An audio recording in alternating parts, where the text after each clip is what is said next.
بسم اللہ الرحمن الرحیم۔ السلام علیکم ناظرین، دنیا بھر میں نئی سے نئی ایجادات کا سلسلہ جاری ہے۔ روبوٹ کی ایجاد کو ایک عرصہ ہو گیا ہے اور اس میں وقت گزرنے کے ساتھ ساتھ جدت کا عمل جاری ہے۔ حال ہی میں جاپان میں ایک ایسا روبوٹ ایجاد کیا گیا ہے جو کاکروچ کی شکل کا ہے اور یہ مکمل طور پر ریموٹ کنٹرولڈ ہے۔ اس میں ایک lithium polymer recharge able battery استعمال کی گئی ہے جو سولر سیل سے اٹیچ ہوتی ہے، اور یہ کاکروچ ایک حقیقی کاکروچ کی طرح آزادانہ حرکت کر سکتا ہے۔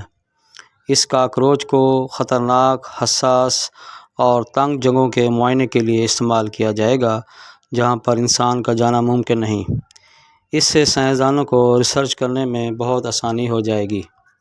ویڈیو پسند آنے کی صورت میں چینل کو سبسکرائب کیجیے گا اور ویڈیو کو لائک کیجیے گا اور شیئر کیجیے گا۔ بہت بہت شکریہ۔